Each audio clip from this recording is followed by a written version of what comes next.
Uşaqlıq devirlərim belə keçib ki, hardasa mən özümü anlayandan və başa düşəndən mənim ailəm, valideynlərim ayrıldı bir-birlərindən. Oğlan uşağı olmağına baxmayaraq məhz biz atıldıq.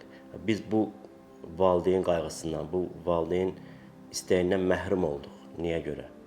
Bu istək və bu fikirdə ancaq yaşayırdım. Və böyüməyimi istəyirdim ki, görüm niyə görə məhz bunlar baş verdi bizim həyatımızda. Və həmin o qəzəb, o kök mənim ürəyimdə yaşayırdı. Getdikcə də daha da mənim ürəyimdəki o kök daha da acılanırdı. Və bu nifrət valideynlərimə yox, anama köklənirdi ki, və hər zaman da bunu düşünürdüm. Adi heyvan yağışlı havada heyvan olurdu ki, hardasa doğurdu, biz onu gətirirdik. Və mən onu qolduğumda gətirəndə o heyvan balasını görmürdü. Və qayıdıb baxmırdı yağışlı havadır, baxmırdı qaranlıqdır, heç nəyə baxmırdı. Birbaşa doğduğu yerə qayıdırdı ki, mənim balam oradadır. Və bu hiss məni yandırırdı ki, heyvan heyvanlığına görür ki, balası orada doğub, orada qalıb, heç nəyə baxmayaraq onun dalından gedir. Axır, bu günə kimi necə sızıldamadı ki, sənin ürəyin ki, mənim balam necə oldu, bu yaşa kimi nətər oldu. Böyük bir fərq də yoxdur, uzun bir məsafə yoxdur. Və bir gün bir maşın dayandı, oradan 3-4 nəfər şəxs düşdü. Onlar çox gülərüz idilər, o qədər mehriban, şən idilər ki, və gülə-gülə mənə yaxınlaşdılar və mənə kitab verdilər. Hansı ki, broşur deyirik, orada müqəddəs kitabdan bir çox ayələr yerləşdirirlər. Və onlar bu sözlə dedilər ki, mənə Allah səni sevir, bu kitabı oxu. Sevir deyər bugündəyəm, qardaşdır, itirdim. Öz həyatımdır, məhv oldu. Valideynlərimi itirdim. Atamdır, itirdim. Və babamdır, qayğımı çəkirdi, onu da itirdim. Nəyim qaldı ki? Nəyim qaldı ki, hələ Allah məni sevir. Sevirsə bugündəyəm, gör sevməsəydi nə gündə olardım. Bekar olduğum üçün astım, vərəqlədim, o kitabı başladım oxumağa. Və orada Yeremiya 49-15-ə rast gəldim. Bu ayə mənə çox toxundu. Çünki mənim özümün qayğıya ehtiyacım var idi. Hansı ki, mənim istədiyim cavab idi. Və orada belə yazılmışdı ki, ana süd əmər körpəsini heç unudarmı? Və həmən yerdə dayandım, dedim unudar. Və mən bunu sübut edirəm ki, unudur. Kim olsa da gəlsin, sübut edirəm ki, unudur. Və deyib, ətindən çıxana rəhm etməzmi? Və yenə dayandım, dedim, edir. Sizi üçün etməz, amma mən görürəm, edir və sübut eləyərəm. Və ondan sonraki kəlməni oxudum, dedi, ana öz sübut əmər körpəsini unutsa belə, mən səni əsla unutmayacağam. O ayə oradan çıxdı, mənim ürəyimə girdi.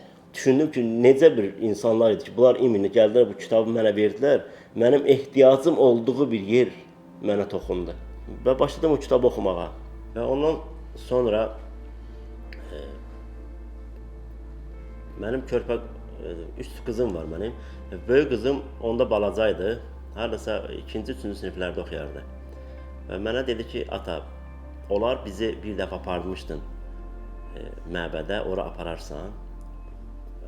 Mən də çox qısqanc olduğum üçün istəmirdim bulvarazada falan aparıb gəzdirməyə. Dedim, elə rahat yer oradır, aparım həm ora, uşaqlar olsunlar orada özləri qulaq asın, həm də mən rahat olum da, öz aləmimdə güya öz borcumdan çıxırdım. Lakin apardım məbədə, məbədin də kurallarını bilirdim, yəni adət ənənəsini bilirdim ki, çünki çox vaxt gedib gəlmişdim artıq. Və arxa cərgələrdə oturmuş, əyləşmişdim, bizim kahin vəz edirdi kafedradan. Vəzin axırında insanları tövbəyə çağırdı ki, kim özün günahkar görürsə tövbəyə çıxsın. Və həmin vaxt hamı ayağa qalxdı. Mən də dayanmışdım qıraqda. Və gördüm kimsə bir səs mənə deyir ki, qardaş, çıxa bilərsən tövbəyə. Özümdən ixtiyarsız və çıxdım, getdim, dayandım insanların cərgəsində. Və mən də gəldim, dayandım. O mənim əlini saldı mənim boynuma, başladı mənim üçün dua eləməyə. Və o duaya başlayanda mənim ruhum bədənimdən çıxdı. Mən göydən qulaqlarım batmışdı, özüm necə dayanmışam kafedranın qabağında, pastorda əlini boynuma salıb, mən özümü görürəm və insanları da görürəm, amma heç nə eşitmirəm. Və o dua edib qutarandan sonra mənim ruhum bədənimə qayıtdı. Və mən gəldim öz yerimə oturmağa əvəzinə getdim, girdim, orada bulaq vardı, əl yuulan yer var idi. özümdən ixtiyarsız. Orada krantı açdım, əllərimi doldurdum belə suyla və güzgüyə baxdım. Güzgüdə öz simamı gördüm. Öz simam bilirsiniz mənə nə dedi? Allahdan istədiyin cavabı aldınmı? Bax, bu Allahdan sənə cavab idi. İndi isə seçim sənindir. İstəyərsən o yolla get, istəyərsən bu yolla get. Artıq həmən günü Allah mənə cavab verdi. Mən başa düşdüm ki, artıq mən duamın cavabını aldım. Bəzən biz düşünürük ki, Allah bir gəlsin, dayansın qabağımızda bizə şəxsən cavab versin. Və Allah mənə o vasitələ cavab verdi. Artıq mən həmin vaxtı deyərim ki, ruhdan doğuldum. Və o gündən bu günə kimi mən məbəddəyəm. Və mən məbədə gedib gələndən sonra, artıq ruhdan doğulandan sonra Məsih ilə tam şəxsi yaxınlıqdan tanımağa başladım. Və artıq o mənim ürəyimi başladı dəyişməyə. Vaazlar vasitəsilə, kəlam vasitəsilə. İsa Məsih mənim üçün xilaskardır. Mən İncil kitabını oxuyandan sonra artıq anladım, başa düşdüm ki, hər birimiz günahkarıq. Yaradılışdan bu günə kimi hər bir insan günahkardır. Artıq bizim xilasa ehtiyacımız var. Baxmayaraq ki, yaxşı və pis yaşadın, fərq etmir. Hər bir insan günahkardır. Və bizim xilasa ehtiyacımız var. Bu dünyada müvəqqətiyik, amma Allah üçün əbədiyik. Və əbədi yaşamaq üçün xilasa sənin ehtiyacın var. Ya cənnətdə və cəhənnəmdə. Ona görə də Allah sevdiyi üçün insanları onlara xilaskar göndərdi. Və ona iman edənlər əbədi həyata malik olmaq üçün Məsihə iman edib və əbədi həyat malik olurlar. Məsih mənim üçün bir xilaskardır.